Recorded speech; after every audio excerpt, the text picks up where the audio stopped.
En entrant au Louvre, on voit la victoire de Samothrace, je crois. Oui. Une des premières œuvres. C'est une sculpture aussi.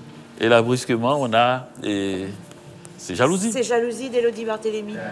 Et Jalousie, le nom a été donné parce que les gens de ce ghetto très pauvre, qui n'était pas loin, juste en face, il y a un ghetto très riche où il y a des villas. Et eux, ils disent, on appelle ça jalousie parce que nous sommes jaloux. Nous sommes jaloux de la richesse des autres. Cette autodérision est totalement haïtienne. Et si on ne la comprend pas, on ne comprendra pas l'art haïtien. Le seul film que j'ai réalisé moi-même, Comment conquérir l'Amérique en une nuit, la première image, c'est Jalousie, parce que je cherchais une image qui soit de Port-au-Prince et qui montre la surpopulation, l'énergie de cette ville, l'anarchie de leur façon d'habiter l'espace. Et je trouvais que Jalousie reflétait non seulement un espace à habiter, mais aussi un espace à rêver.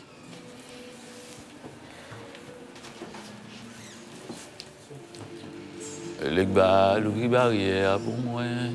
Legba, c'est ça, c'est le Dieu qui ouvre la barrière, qui sépare le monde visible du monde invisible. Et dans tes livres, tu dis souvent que c'est celui que tu préfères, Legba. Oui, parce que pour moi, c'est le Dieu de l'écriture, puisque c'est ça précisément. Avec quelque chose d'abstrait comme l'écriture, les lettres de l'alphabet, on fait apparaître un univers. On fait apparaître un univers, on met des gens dedans. Et pour moi, Legba, c'est ce qu'il fait. Il est à la barrière du monde visible et du monde invisible. Et cette œuvre est majestueuse. Hein, oui. Hein? Donc là, on est aussi dans la section des esprits avec un autre Legba. Ça, c'est le Bozou de Corne, qui est le même artiste du Bréus qui a fait les crânes. Là. Il y a quelque chose d'extrêmement charmant et en même temps inquiétant. Messieurs, vous êtes bien habillés. Et ce monde-là qui semble sortir de terre, un peu comme dans les grands cimetières. Ouais. Le vieux maître. Hippolyte. Qui a tellement impressionné... Breton. Au Breton, et oui, c'est le premier quand même dont le nom est arrivé jusqu'à Paris, il faut le dire. C'est Hector Hippolyte. Quand Breton a vu ça, il a eu l'impression que ce type savait mieux faire que ce qu'il faisait dans le surréalisme ou dans l'école automatiste. C'est qu'il donne l'impression de vivre dans le rêve. Il y a quelque chose de très puissant dans un personnage-là.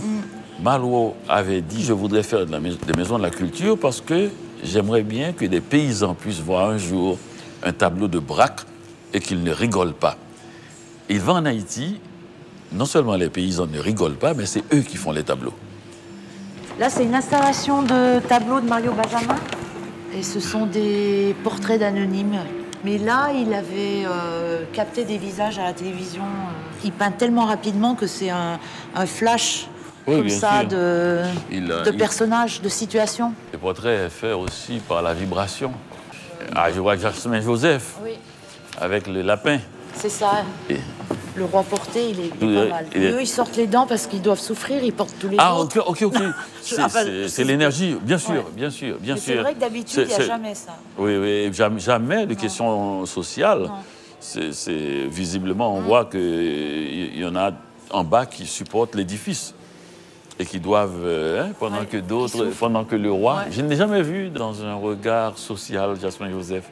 Ça, c'est oui, mais c'est Erzulie et ses sœurs. Oui, consoeurs même, je crois. Donc toujours avec ses fleurs. Oui, c'est un petit théâtre. C'est toujours quelqu'un qui regarde de l'autre côté. Et les yeux, naturellement, toujours... c'est dans les yeux qu'on voit, le nez aussi, mais c'est dans les yeux qu'on voit les peintres haïtiens. Ils ont chacun une particularité, une manière de faire les yeux. Très sensible à ça, parce que dans ton dernier livre, tu parles de l'œil de l'âne dans le tableau de Gilles de Watteau. Oui, j'aime bien voir. Mais en fait, nous, ce qu'on fait, c'est qu'on regarde donc aussi. Et elle nous regarde. Elle nous regarde et on les regarde. J'ai l'impression qu'elle regarde par-dessus nos têtes, comme si on n'était pas intéressant. Elle voit quelque chose de plus loin, de plus vrai. Bon, allez, au revoir. Dans Hiroshima, ton deuxième roman, il y a une nouvelle de Basquiat, très longue. J'ai longuement parlé de Basquiat. Je me suis toujours... souvent dans tes livres. Hein. Toujours. Et sachant que son père était haïtien, je l'ai croisé à New York. Mais il était déjà un peu parti de l'autre côté. Basquiat est mort aussi d'avoir été au bout du rouleau créatif. Et parce que je m'étais dit que cette joie qu'il y a dans la peinture haïtienne, même quand elle décrit des cérémonies étranges, et la mort et la vie ensemble, et cette joie qu'il y a pourrait peut-être redonner vie à ce jeune singe de New York. Son père était haïtien, mais il n'est jamais venu en Haïti. Il a toujours utilisé beaucoup les signes haïtiens dans son travail. C'est un homme du dessin, il aime beaucoup écrire aussi. Il y a beaucoup de textes écrits dans le vaudou comme aussi. Des listes toujours. Oui, c'est un obsessif.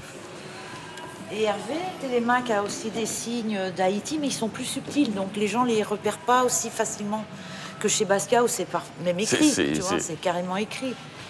Et bon, là, il y a une tôle ondulée, bon, ça représente aussi... Mais la question, c'est qu'est-ce que c'est être haïtien? Ben oui. N'importe qui peut l'être. On devrait pouvoir être d'une nationalité par acclamation. Je dis, je suis un écrivain japonais, ça devrait suffire. Je parlais de l'identité, mais le temps non plus, ça n'a aucune prise. Il y a quelque chose qui relève d'une forme d'intemporel dans ce travail-là particulièrement.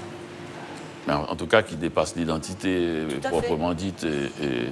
C'est un clandestin tout court. L'autre, c'est un haïtien clandestin, lui, c'est un clandestin.